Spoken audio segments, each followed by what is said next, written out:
Welcome to Mindly Way, where we explore life philosophies to grow and find the right path. Get ready to listen for an inner journey. I would like to offer encouragement to someone who is considering giving up and quitting. This might be someone who has been praying for things to improve for years. Please don't give up. Sometimes in life you have to do things one step at a time because you feel like you don't have the strength to get back up when you fall. You simply want to escape it all. You want to escape the entire race, the entire business, the overwhelming monstrosity of life. We cannot resist the forces that cause us to become accustomed to our circumstances once we reach a certain point of enjoyment. But if those circumstances are altered or don't go as planned, then suffering ensues. You take steps in this direction. You take steps in that direction. You kind of get lost along the way, and sometimes you fall down, but even if I fail, I try again, and again, and again, because as long as I try, there's always a chance that I'll succeed. Until you give up,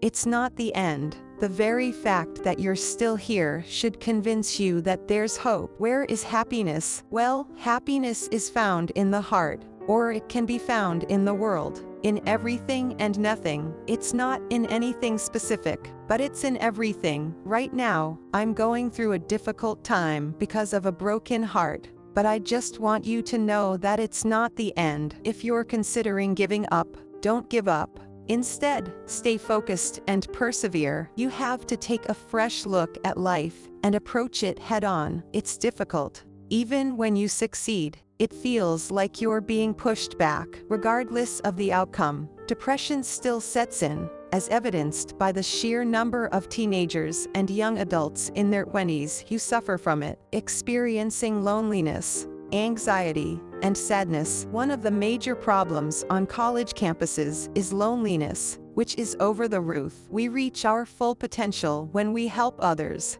and when we don't, we relapse into worry and sadness. Going back to loneliness, I truly believe that's the answer. That's the way out of any kind of mental illness. Like I'm gonna make myself a better person. I'm gonna make the world a better place in everything that I'm doing. I've got these two chariots, and I'm going down this road, or I'm going down this road, or I'm going down both together. I've been there a lot in my life, especially before my car accident, my teenage years. Then the first woman I ever loved, we had a big breakup. And that breakup sent me down in depression and suicidal planning, and it's tough to dispense advice to people other than get help.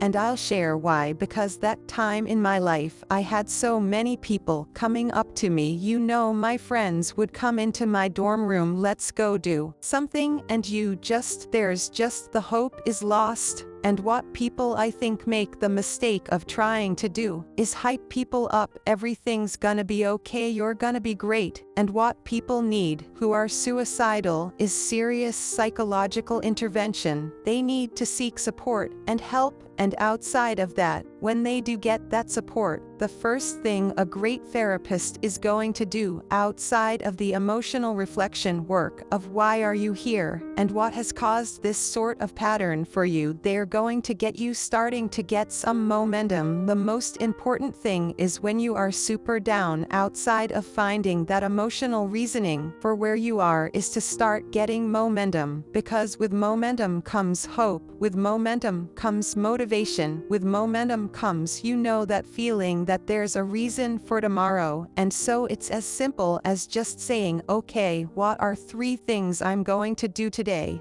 And I don't mean that like a lot of personal development guys would say, like, what are your 3 big goals for the day? I'm like, dude, sometimes that first goal is SHH. I'm gonna shower today. I'm really in shower today. I'm gonna walk to the library and come home. And that's all they got. Like, literally, that's all they got. And you gotta honor that struggle when you're in that place. Like, know that where you're at, it is okay that you're there, and now you're gonna need help.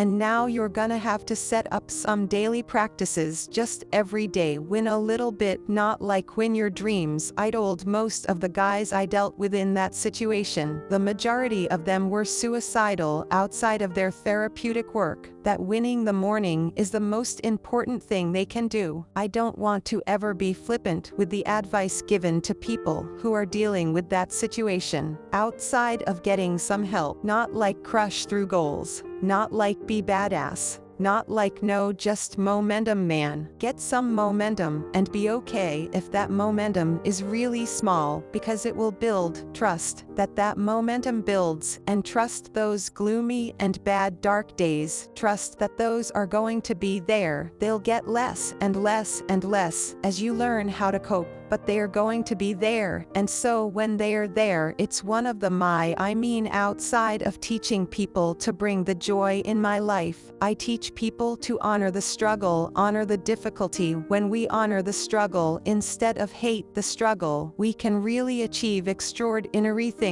because our mind sets in the right place. It accept, like, as soon as you honor the struggle, you accept that, oh, of course there should be struggle here. I should honor this process. When you go to the gym to work out, you honor that this is going to be hard, and it honored that process of getting better. And the more that you bring honor to it, the more your psyche builds with strength, and you get a little bit of that esteem back, because you see yourself engaging something versus avoiding it and running away. You see yourself connecting with something and giving it reverence. You're like I have reverence for the difficulties of life. They may be better, so I don't want a friction-free life. I'm not interested in it. You know I like to say sometimes that the journey to greatness begins the moment that our deep desires for comfort and ease are overpowered by our desires to connect and contribute. Because I look at veterans in the past, it was I think in World War I it was called shell shock. It was all these different things, but it was not acknowledged in the way that it is now. But I think it needs to be talked about more. I think the more things are talked about, the more comfortable we are, and the more we can understand them. When I woke up one morning and saw that in a tweet that Prince Harry came out talking about his depression, it made me really happy, because I have been places and someone had said, well, you lost an arm and a leg, so you had a right to be depressed.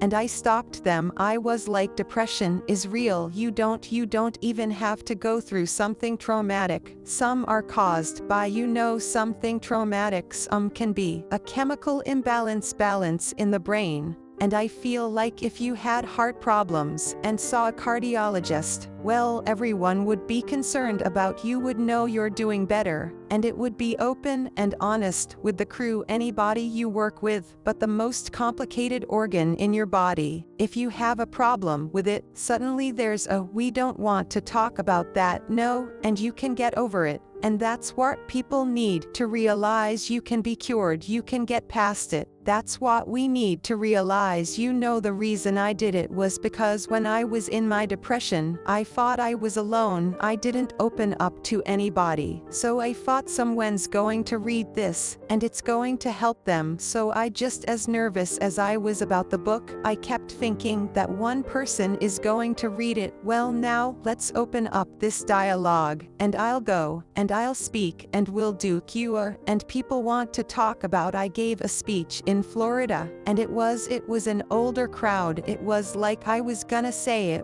they were old, and I speak what's on my heart, and I gave my speech. And as I was closing, I kind of mentioned some depression, because I was coming out of the winter months, and it hit me again this past winter, and I went and saw the doctor, and so it was on my mind, and it came up. And as I was saying, I thought this generation of people probably aren't connecting to what I'm saying. When I walked off the stage, and they lined up the amount of people that thanked me for talking about mental health, and here I was, I thought they didn't want to. I thought I was stepping out of line. No, it needs to be talked about, because it's not just this generation, it's people are realizing more and more that it's an issue. And the more we talk about it, the easier it is for people to be honest with themselves and get the help they need.